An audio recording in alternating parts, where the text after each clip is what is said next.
Good afternoon to all. Welcome back to 7th Standard Social online class. Students, we are studying History Unit 1 New Religious Ideas and Movements.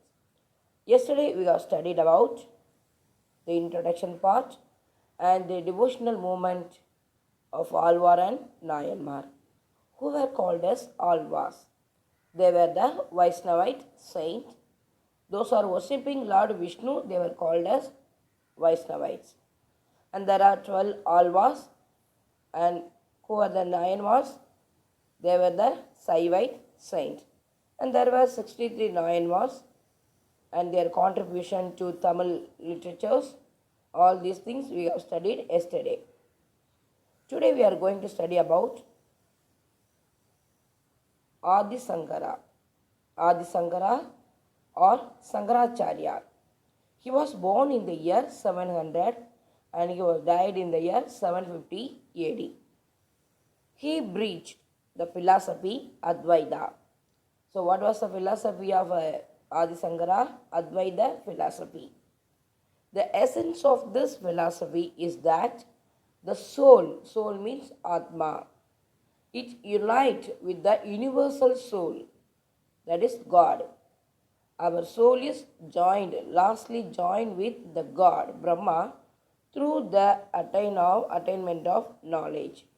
So we can reach God only through our knowledge. He set up matas. Matas means mutts, the living place of saint. And it became the centers of learning and worship. He set up many matas at the place Badrinath, Puri, Dwaraka and Sringeri. These places have become prominent pilgrim centers today. Sankara enthusiastically endeavored to restore the orthodox Vedic tradition without paying attention to Bhakti movement of his time. His masterpiece is the commentary on the Brahma Sutra. So he wrote commentaries for Brahma Sutra, which became the fundamental textbook of Vedanta school. His commentaries on the principal Upanishad. He also wrote commentaries for Upanishad, and that also considered equally important with Brahma Sutra. See here, this is Adi Sankara. Next one, Ramanuja. Ramanuja, he was living in the period 11th century AD. He was a Vaisnavite saint, that means he worshipped Lord Vishnu. He was the most influential thinker of Vaishnavism. His philosophy was called Vasistha Advaita. Vasistha Advaita. It proclaimed that the soul retains its identity even after uniting with Brahma. So his principle, his philosophy name Vasistha Advaita, it tells after the joining with Brahma, our souls maintain our identity. After a long pilgrimage he visited many holy places. Ramanuja settled in Sri Rangam. Ramanuja articulated ideas of social equality. So he wanted to bring social equality. He treated all the class people, all religious people equally. And he opposed caste-based distinction. He did not like the caste-based order on the society. On the basis of the caste-based distinction, the low caste people were not allowed to enter into temple.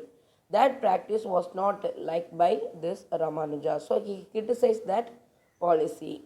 He established centers to spread his doctrine of devotion, Sri Vaishnavism, to God Vishnu and his consort Lakshmi. See this is the picture of Ramanuja and this is Adi Sankara. In the 16th and 17th centuries, Vaishnavism spread across India. It spread all over India.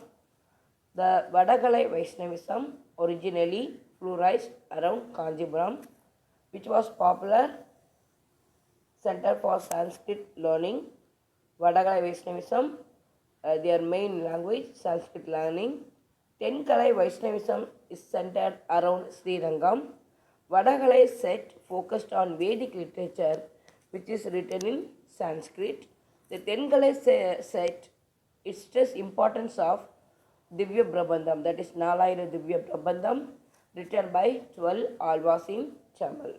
So there were two sects of Vaishnavism, Vadagalai and Tengalai. Vadagalai Vaishnavism mostly concentrated on Vedic literatures and Sanskrit language.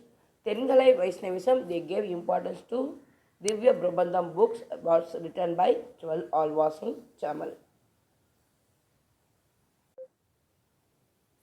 Next, the Bhakti movement in North India, it comes under reduced syllabus, so no need to see that one, the Bhakti movement in North India.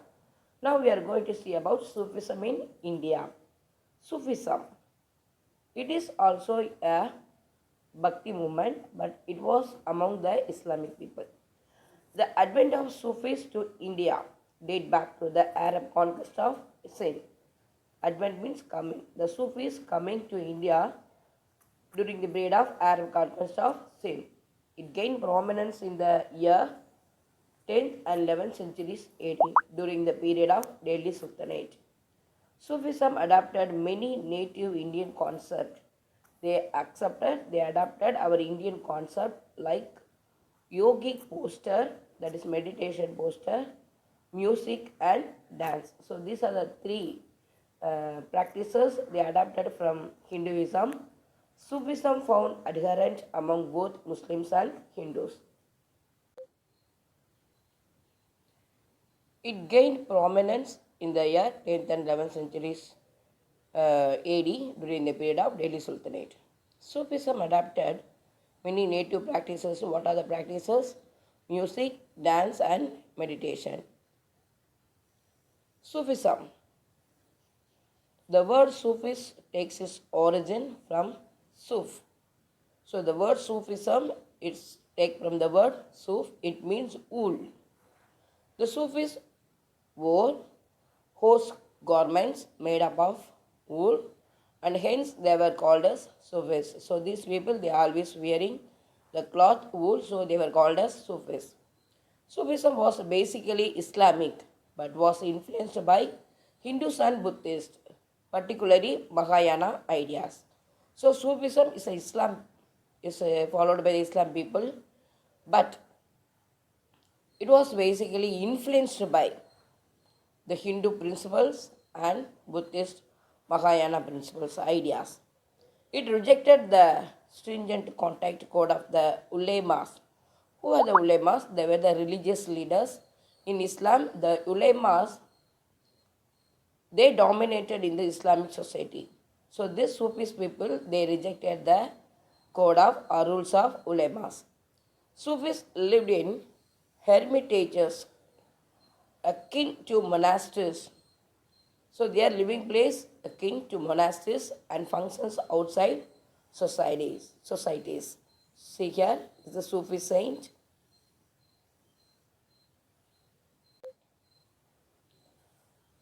Sufis in medieval India were divided into three major orders.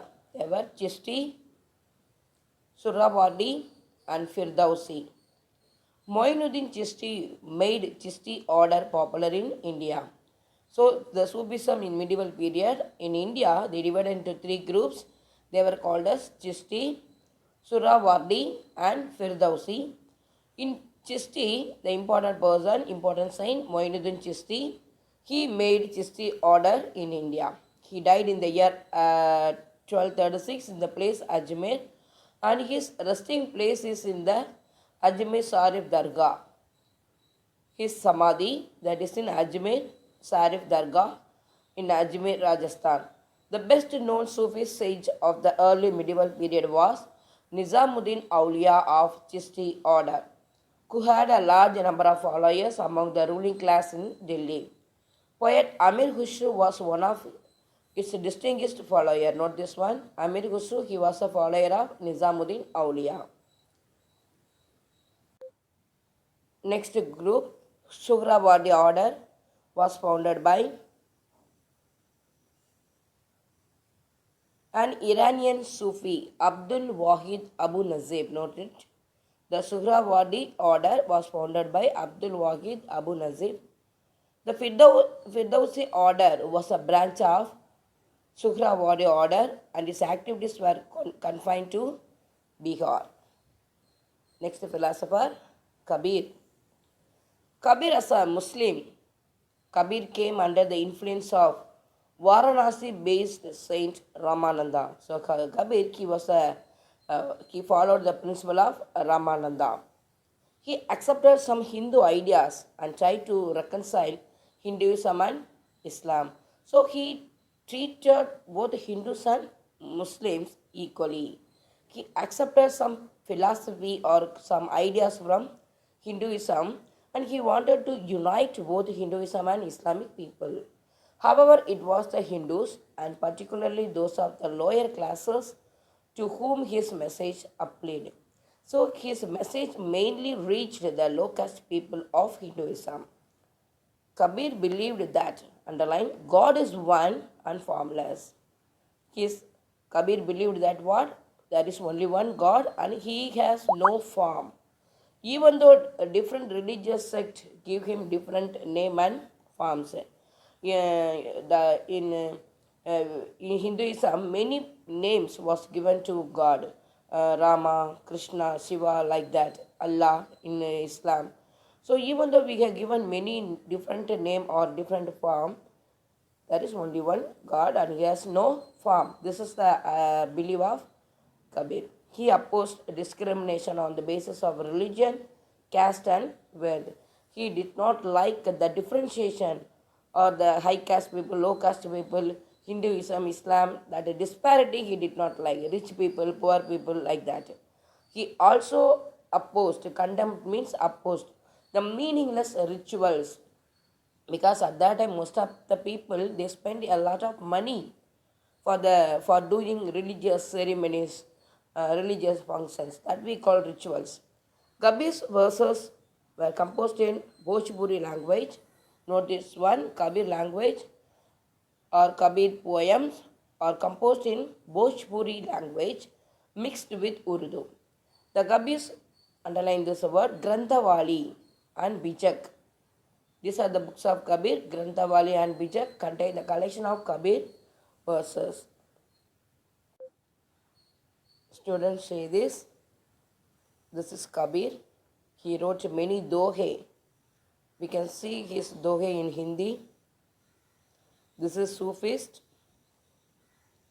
Up to Kabir, we conclude this lesson today.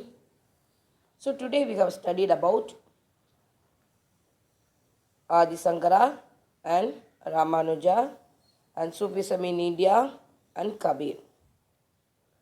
Adi Shankara philosophy, Advaita philosophy, Ramanuja philosophy, Vasishtha Advaita. Sufis in India, they were the Islam people, but they accepted the ideas of Hindus. They were divided into three groups. They were Chishti, Suhrawardi and Firdausi. Kabir, though he was a Muslim, he came under the influence of the Hinduism. He treated both Hindus and Islam people equally. He believed that what? God is one and he is formless. And his great book were called as Granthawali and Bijak. Students, today I will give some home assignment. You copy in your class work note and study well. Thank you.